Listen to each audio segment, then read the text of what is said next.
Friends, మన ఆయుష్రామ్ దునియా channel తరపున నేను వివిధ ప్రాంతాలని మీకు చూపించబోతున్నాను. మన దగ్గరలో ఉండే చాలా మంచి ప్రదేశాలు ఉంటాయి, కానీ మనం వాటిని ఎక్కువ పట్టించుకోం. నేను అలాంటి వాటిని వెతికి మరీ మీకు చూపించబోతున్నాను. ఇంకా చాలా ప్రదేశాలు మన దగ్గరలో ఉంటాయి, కానీ కొందరు వాటిని పట్టించుకోరు. ఇక్కడ చూసారా, ఆ చెరువు బాగుంది కదా, ఆ చెరువు ఇక్కడ కొత్తపల్లి చెరువు అంటారు, కరీంనగర్ దగ్గరలో ఉంటుంది.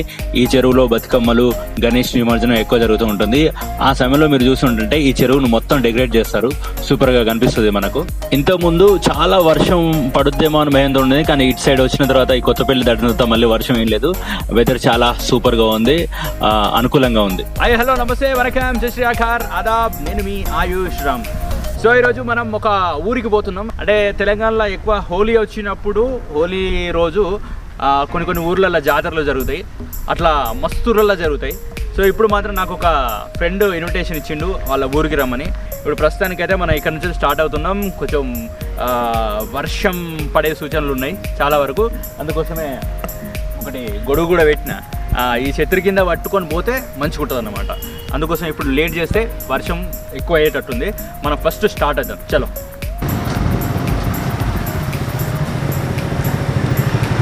అలా గర్షకుద్దికి ఎట్లా ఇక్కడ ఎన్ని కిలోమీటర్లు ఉంటుంది? ఏమి ఇట్లా షార్ట్ కట్ వస్తుంది.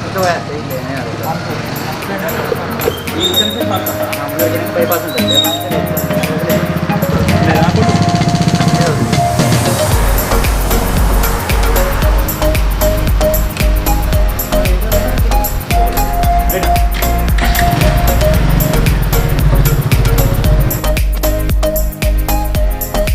సో ఇప్పుడు మనం అక్కడ పెట్రోల్ బంక్లో అడిగాం కదా, ఇప్పుడు ఒక 10 కిలోమీటర్స్లో ఉంటుంది. కొంచెం ముందుకైన తర్వాత ఉంటుందని చెప్పారు మన వాళ్ళు. ఒకసారి చూద్దాం. ఇక్కడికి పోతే ఇది ఇట్లా కెనాల్ ఉంటుంది, ఇక్కడ కాకతీయ కాలువ అంటారు. ఇట్లా మస్తు పెద్దగా ఉంటుంది ఇది, కానీ ఇక్కడ కొంచెం యాక్సిడెంట్లు ఎక్కువ అవుతాయి. ఇది కురిక్యాల. ఇప్పుడు మనం కురిక్యాల దాటినాం. అటు చూసే కాడ బొమ్మలమ్మ గుట్ట అని ఉంటుంది, అది మస్తు ఇష్టం నాకు. అంటే కొంచెం ఎవరైనా ఏమైనా కోరుకుంటే అయితే అని నేను కూడా కొన్ని కోరుకున్నా ఆయనే. అప్పుడు మన దగ్గర ఉన్న దాంట్లో ఇది బెస్ట్, నేను చూపిస్తాను. దీని గురించి ఒక వీడియో కూడా చేయాలని ఉంది. ఇప్పుడు మనం లెఫ్ట్ తీసుకోవాలి, ఈ నుంచి వెళ్ళి లోపలికి పోవాలి. మనం ఇప్పుడు మెయిన్ రోడ్ నుంచి వెళ్ళి లోపలికి వస్తున్నాం. కొంచెం లోపలికి పోతే ఊరు ఉంటుంది అని చెప్పారు. ఎంత దూరం వస్తాం, ఇక అడుక్కుంటూ పోవాలి. చూద్దాం ఎట్లా పోదాం ఏంటి. ఊర్లలో గల్లీలను చూస్తే మస్తు అనిపిస్తుంది. అంటే ఇక్కడ అడుగుతుంది చూడు, కాసారం గర్షగుర్తి కాసారం. ఫస్ట్ గర్షగుర్తి వస్తుందా? సో గర్షగుర్తి కాసారం, ఫస్ట్ గర్షగుర్తి వస్తుందా, తర్వాత కాసారం అంట. చలో రండి. ఈ కాసారం ఎటు ఏ గీసేయా గుడిసే దిక్కు తిరగాలి. ఏడిపోయినా గ్రామ పంచాయతీ కడిపోయినా. ఇది గర్షగుర్తి కదా, గర్షగుర్తి నుంచి కాసారం. ఇప్పుడు మనం ఇవన్నీ చూస్తున్నాం కదా, ఈ ట్రాక్టర్లన్నీ, ఈ ట్రాక్టర్లు, వ్యాన్లు, ఇంకా బస్సులు, కార్లు, ఏ పడితే అవే ఉంటాయి. అంటే ఎవరెవరు ఇంట్లో ఏమేమి బండ్లు ఉన్నాయో అవన్నీ తీసుకొని ఇంటికి వస్తారంట. ఇది ఉప్పరమల్లెల జాతర ఉంటుంది. అంటే ఆ ఉప్పరమల్లెల లక్ష్మీ నరసింహస్వామి ఉంటాడు.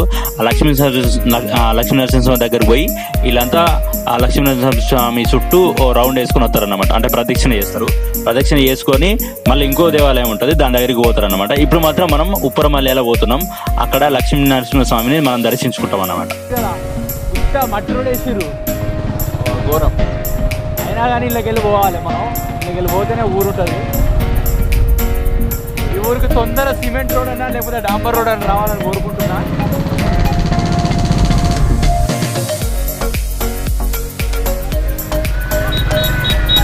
ఈ ఎడ్ల బండ్లు, ఈ ట్రాక్టర్లు, ఆప ఒక్క నిమిషం.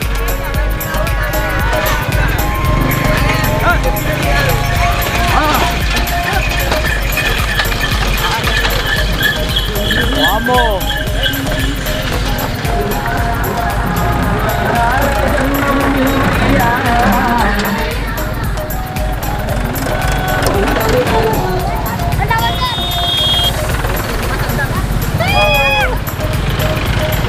అరే బండ్లు వెళ్ళి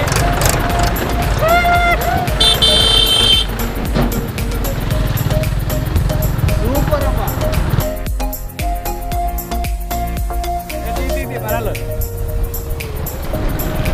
hello Lucky. Hi lucky.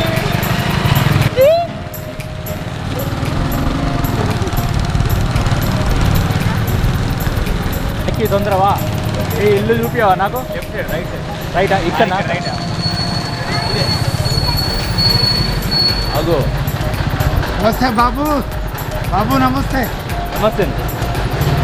Juna బాబు నమస్తే. అమ్మ బాగున్నావా? ఆడతామా? ఎక్కిద్దాం మాత. రెడీయా? ఇప్పుడు మనం పైకి పోతున్నాం, గుట్ట పైకి.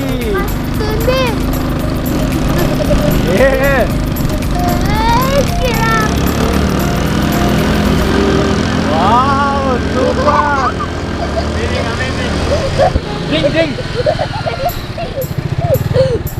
శ్రీరామ్ గడ శ్రీరామ్ బరా వైజామందేవరస్మరణార్థరాపరామపహార్తారం డాటారం సర్వదంబరాం లోకాభ్రాం శ్రీరామం భూజో భూజో నమామి లక్ష్మీనారాయణ. 1997లో స్టార్ట్ అయింది ఇది. అంటే మీ ధర్మకర్తల మండలియా? స్వయంభూగా వెలిసింది. ఒక భక్తి స్వాముల వారి కళలో వచ్చి కాడ ఉన్నానని కళలో చెప్పాడు.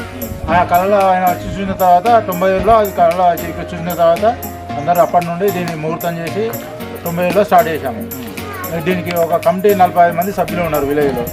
అందరూ స్వయంభూగా కష్టపడి పైకి వేసి మెటీరియల్ అంతా పైకి మోసి దాన్ని అంతా కష్టపడి కట్టినారు. 3 రోజుల మొదలు కళ్యాణం జరుగుతుంది. కళ్యాణం 22 ఇప్పటి ప్రతి రోజు సంవత్సరం ఎవ్రీ రోజు జాతర హోలీ రోజు జరగబడుతుంది.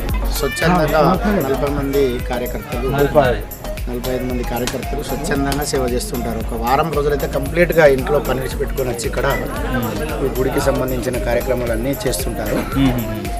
అయితే ఏమైనా ఖర్చులు పోగా మిగిలినవి ఉంటే మళ్ళీ ప్రతి సంవత్సరం కొంత కొంత కొంత కొంత అభివృద్ధి చేసుకుంటున్నారు. ఫస్ట్ మట్టుకు ముంగట మండపం ఒక్కటే కట్టడం జరిగింది. ఆ తర్వాత ఎట్లెట్లనైతే 10, 5 ఇట్లా డబ్బులు మిగులుతూ ఉంటే ఇక దాతలు మామూలుగానే కానీ దాతలు కూడా ఉన్నారు. ఆ దాతలే ఇంట్లో ఇప్పుడు అంటే మా అంటే ఇంత ఉత్సవాలు చేస్తే అంత 10,000 మిగులుతాయి కావచ్చు అనుకున్నాం. అవి కూడా ఇంట్లోనే వేసుకొని ఈ అభివృద్ధికి. స్టూడెంట్స్, ఇప్పుడు మనం లోపలికి పోదాం. అండ్ దీని మహిమ ఈ లక్ష్మీ నరసింహస్వామి స్వయంగా వెలిసిండని చాలామంది చెప్తూ ఉంటారు. అయితే ఇక్కడ మన అయ్యగారు ఉన్నాడు. అయ్యగారిని అడిగి తెలుసుకుందాం ఎప్పటి నుంచి స్టార్ట్ అయింది ఈ దేవుడి మహిమలేంది ఏంటి అనే విషయాలు ఇప్పుడు మనం తెలుసుకుందాం. పూర్వం ఇక్కడ ఈ ఊరు లోపల ఎలాంటి ఉత్సవాలు కానీ జాతరలు కానీ ఏమీ లేవు. ఇలాంటి సందర్భం లోపల ఇద్దరు ఈ గుట్ట దగ్గర ఉన్న ఈ తుమ్మెదల గుట్ట అంటారు. ఈ గుట్ట దగ్గర ఉన్న డౌన్లో పొలంలో వాళ్ళందరూ కూడా ఎలాంటి జాతర లేదని చెప్పేసి బాధపడుతూ మనకు నల్గొండలో జాతర ఉంది, మన ఊళ్ళో ఎలాంటి జాతర లేదు, చుట్టుపక్కల ఊళ్ళల్లో రషగుత్తులో గట్రా ఇంకా వేరే చోట్ల అన్ని చోట్ల జాతరలు ఉన్నాయి కానీ మన ఊళ్ళో ఎలాంటి జాతర లేవు కదా అని చెప్పేసి వాళ్ళు బాధపడుతుంటారు. అదే సమయంలో కూడా బాధపడుతూ తెల్లారు ఉదయాన్నే లేచి నల్గొండ జాతర వెళ్దామని చెప్పేసి అనుకుంటారు. అదే రాత్రి యందు ఈ స్వామివారు స్వప్నమందు సాక్షాత్కరించి ఒక భక్తుడికి, స్వామి నాయన నేను గుట్టలో ఉన్నాను, నన్ను బయటకు తీయమని చెప్పేసి ఆ భక్తునికి స్వామివారు స్వప్నమందు చెప్తాడు. ఆ భక్తుడు ఉదయాన్నే 4 గంటలకు లేచి తెల్లవారుజామునే వచ్చేసి, అప్పుడు చలికాలము, అదే రాత్రి అందు అప్పుడే వచ్చేసి ఈ గుట్టను అంతా వెతుకుతూ ఉంటాడు. అంతా వెతకగా ఆ గుట్టకు ఈ ముండ్ల చెట్ల పొదల్లో స్వామివారు కనిపిస్తాడు. చిన్నగా స్వామివారు కనిపించనని చెప్పేసి ఆనందంతో కింద ఉన్న ఒక భక్తునికి పొలం అతనికి చెప్తాడు, రైతుకి. ఆ రైతు వెళ్ళి మిగతా వాళ్ళందరికీ చెప్తాడు. ఆ ఆతృతలో తొందరగా ఇంటికి వెళ్ళేసి ఆ భక్తుడు చంద్రం తీసుకొచ్చి అందరూ అయ్యగారు చంద్రం వేస్తారు కదా అని చెప్పేసి ఒక కలర్ పూస్తాడు. అప్పుడు అదే రోజు అందరికీ కూడా ఊళ్ళో చెప్పేస్తాడు. అందరూ కూడా ఊళ్ళో భక్తులు అందరూ వచ్చి చూస్తారు. అప్పుడు రాముడి గురించి ఒక శిల్పిని పిలిపించి లక్ష్మీ నరసింహస్వామినా కాదా అని చెప్పేసి అని ఆ స్వామివారి రూపాన్ని పరీక్షిస్తారు. అప్పుడు లక్ష్మీ నరసింహస్వామి అని చెప్పి డిక్లేర్ చేసి అప్పుడు భూమి పూజకి శంకుస్థాపనకి భూమి పూజ చేస్తారు.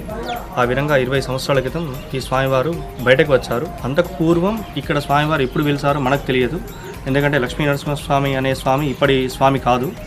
అంతకు పూర్వం ఎన్ని యుగాల క్రితం నుంచి ఉందో కానీ మనకు 20 సంవత్సరాల క్రితం నుంచి ఇక్కడ వస్తుంది.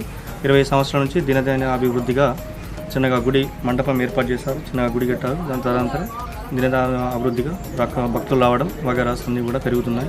సౌకర్యాలు కూడా కొంచెం పూర్వం కంటే ఇప్పుడు చాలా బాగా మెరుగ్గా ఉన్నాయి. భక్తుల కోరిన కోరికలన్నీ కూడా నెరవేరుతున్నాయి. భక్తులందరూ కూడా సాటిస్ఫాక్షన్గా అందరూ కూడా వచ్చి దర్శనం చేసుకుని స్వామివారి ఆశీస్సులు పొంది ఎవరి జాతరకు వచ్చేసి పాల్గొన శుద్ధ పౌర్ణమి రోజునాడు హోలీ పండుగ రోజునాడు ఈ జాతర చేస్తారు. దానికంటే ముందు నృసింహ ద్వాదశి రోజునాడు స్వామివారి కళ్యాణం చేస్తారు. దాని తర్వాత 5 రోజుల కార్యక్రమం ఉంటుంది. ముగింపు రోజు జాతరగా స్వామివారి ఉత్సవం జాతర చేసి పాల్గొన పౌర్ణమి రోజు నాడు జాతర చేసి స్వామివారి కార్యక్రమాన్ని దీపోత్సవంతో ముగింపు చేస్తారు.